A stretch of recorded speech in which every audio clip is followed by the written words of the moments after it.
Oui, c'est ensemble au cinéma.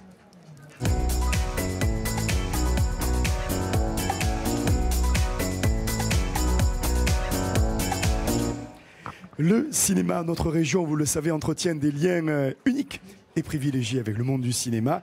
D'abord, la région est mondialement connue pour la beauté de ses paysages.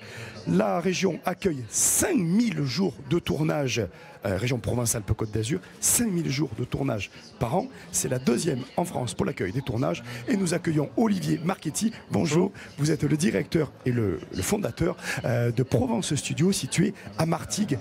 C'est l'usine à rêve qui s'est imposée véritablement comme un lieu de tournage majeur en même pas 4-5 ans. Hein. C'est ça. On connaissait la Victorine, toujours à Nice, qui fête son centenaire, après des hauts et des bas. Mais Provence Studio, c'est fulgurant, votre progression. Tout à fait, donc ça fait 4-5 ans que nous commençons. Nous avons commencé avec une série qui s'appelait No Limites de Luc Besson. Et en fait, l'histoire s'est enchaînée. Et aujourd'hui, on tourne des films, on tourne des séries, et des clips, des publicités. Voilà. Alors ça devient un des plus grands studios en France parce que vous avez 26 000 m² sur 22 hectares à côté du canal de 40 à Martigues pour ceux qui connaissent. On y a tourné Taxi 5, Overdrive, Gaston Lagaffe, on a vu les images du tournage de Gaston Lagaffe, Les Tuches 2, les séries Plus belle la vie que vous voyez sur France 3, Alex Hugo qui est sur France Télévisions également, K1, donc des grandes séries, ça marche très fort pour vous. Oui, écoutez, on est plutôt très satisfait. C'est vrai que la région sud aujourd'hui a des conditions particulières pour accueillir les tournages. On a déjà une superbe météo avec des très beaux décors naturels, des techniciens compétents et nombreux grâce à Plus belle la vie, hein, puisque c'est quand même à l'origine du tournage. Donc aujourd'hui, il y a toutes les conditions pour accueillir des productions de séries ou des grandes productions. Alors en ce moment, on voit les images avec Michel Bernier, la série La Stagiaire, qui tourne en ce moment même. Hein. C'est ça, voilà. Alors il faut le dire, vous avez aussi monté une école de cascadeurs. Tout à fait. Donc j'ai monté une école il y a quelques années avec un ami qui est malheureusement décédé qui s'appelle Hervé Descalions. On a monté Provence Action pour former les acteurs à la cascade physique et mécanique. Alors cascade physique, on va dire, c'est plutôt les combats et cascades chuter. Voilà, les cascades mécaniques avec des véhicules, avec des harnais de sécurité, avec tout ça. Donc là, on a des grands pros qui vont apprendre aux pros, mais aussi apprendre aux comédiens qui ne sont pas formés véritablement pour la cascade. Il y a de plus en plus de réalisateurs qui veulent que les acteurs aillent plus loin dans leur rôle et donc qu'ils soient vraiment, qui chutent, pour les cascades physiques, hein, c'est souvent des chutes ou des actions de voiture. Alors justement, Olivier, vos cascadeurs sont réputés dans le monde entier maintenant. Alors, les gens qui travaillent avec moi sont réputés dans le monde entier. Ils ont fait des films comme Valérian. Là, il y en a certains qui sont allés sur Terminator, le dernier Terminator qui est en train de se tourner, ou des séries Netflix, par exemple, en Allemagne.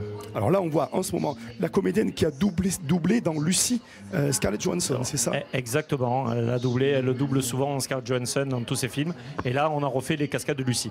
Extraordinaire. Quand on fait des cascades, il y a souvent des explosions. Il peut y avoir des petits soucis, Olivier. Il y a de temps en temps des petits soucis. On a eu d'ailleurs une petite anecdote sur Overdrive. Le réalisateur a demandé à refaire une explosion qu'il ne trouvait pas satisfaisante, qui s'était passée à Cannes. Et Georges Demétro, qui est responsable des effets spéciaux, a refait une explosion, mais personne n'était au courant. Il a fait tellement forte que ça a déclenché tous les sismographes de la région, et du moins de la pétrochimie qui était en face. Et ça nous a causé quelques gros problèmes, puisque personne n'était prévenu.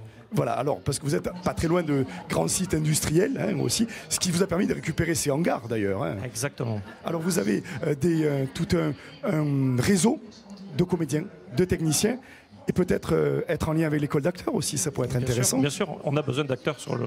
Oui, pourquoi pas, carrément.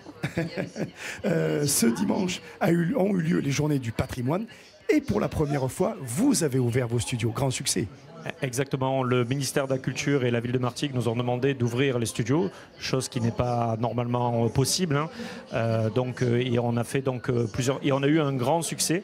Alors c'était sur réservation, je crois qu'on a pu prendre une centaine de personnes et je crois qu'on a eu une dizaine de fois le nombre de demandes. Donc je pense qu'on refera ça l'année prochaine, mais de manière un peu plus structurée. Les Américains connaissent les studios de Provence maintenant? Les Américains connaissent les studios, les Allemands aussi. On a eu pas mal de tournages allemands en ce moment. Et les Américains, il y a des gros projets qui arrivent et on croise les doigts pour qu'ils viennent tourner chez nous. Bravo et merci Olivier Marchetti pour votre intervention et le soutien que vous apportez à la profession. Le cinéma en Provence-Alpes-Côte d'Azur, ça marche notamment grâce à la Victorine et à Provence Studio.